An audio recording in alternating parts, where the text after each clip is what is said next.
London Town is a large, diverse school in Centerville, Virginia. In the past, we had always done the typical science fair. I think aviation needs to go on that one over there. Some students participated, a lot did not. You unpack and then I'll come help you set up. Okay, great. And we really wanted to get students involved in hands-on science activities. Not that much, okay? And we heard about this and we thought, what a great way to involve the parents and the students CO2. and really boosting our kids' interest in science. Ready to do this? Yeah! All right. The mobile lab reaction was fabulous. Children's Science Center, quite honestly, is so important because for our children to experience that in terms of a museum type of atmosphere, they have to go to Richmond or Baltimore, and it's expensive. It's a long trip.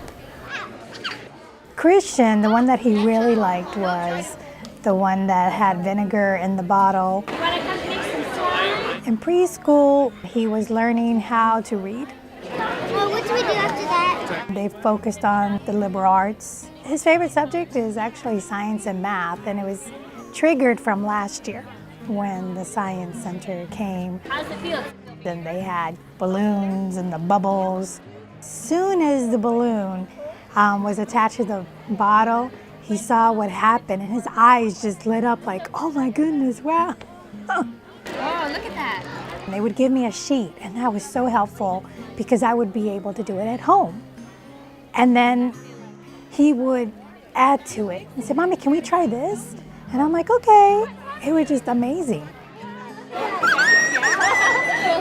This is the way he's going to learn. I know this is how his mind thinks. That's a chemical reaction. You know, I know that, he will just have a revelation and say, wow, I want to really do this, Mom. I'm like, okay, now what do? I don't know what to do now. Take a gas. Let me just have it. Just gas. Brooksfield is a Montessori school, so everything is very hands-on and concrete learning. In the ocean. Remember the first time the mobile lab was here? The kids were all making their moon landers, and they ran out of time and the mobile lab ended. And then on Monday it came back and they kept building their moon landers. Are you excited? Redesigning for maybe 2 or 3 days. And they just kept going until they built the perfect lander. Before the Mobile Science Center, we really had our schedule and progression of science. Okay. We knew what we wanted to present, and we knew the order that we wanted to go in. After the Mobile Science Center, what we saw was really that the students were coming to us with more questions and more lines of inquiry. I saw scientists. There's a lemon and a penny. Then they asked me to start doing this program.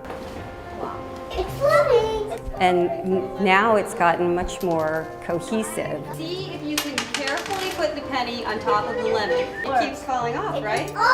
And the kindergartners in particular are really learning about things that they never learned about before. And what made the penny fall off of the lemon? Gravity. Things that we saved for upper school, like physical sciences, like solids, liquids, gases, molecules. At the beginning of the year, like the first ones we were doing, the kids were asking, when is it going to be Science Thursday? When is it going to be Science Thursday? They love it. They look like snowflakes. That is so great.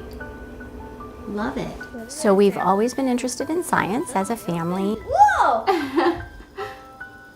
And my son Jacob and my daughter Sarah and we do experiments at home. Do you think it's creating a gas? Yeah. When we go to a mobile labs, there are people there to talk to us about what's happening and why it's happening. It's just water. Our school would like to have one, but we are, one of many that's on a list for next year. This whole year is sold out. Oh my gosh. She met a woman chemist. That's also really inspiring for her. And we don't get those interactions unless we have the Children's Science Center. Whoa. What's happening? They spread apart. Someday, I hope that the Children's Science Center will open right here in our backyard so that Jacob and Sarah can go there and look at different scientific concepts and learn from scientists. Weird. You never know what they're going to become, and to give them every opportunity, that's what you want as a parent. Good evening. At this time, if you are engaged in an activity, please finish up. But those mobile labs, you see the excitement in the children's faces. The stations are going to be cleaning up and packing up in just a couple of minutes. They are looking for more and more, and when the doors are closing, it's not empty. But the kids, you can tell, they want to stay. It would be great if it's a place where parents can go and they can stay for 3 hours, they could stay for the whole day. And they could come back tomorrow. That would be so fantastic. I was like, wow, that child is still here, still trying his design. Becky, there's hope for the future. There is hope for the future. You need to realize that these opportunities are available by becoming a part of a project like this and by creating a place like the Children's Science Center. In a few years, we'll have walls and you can come see us.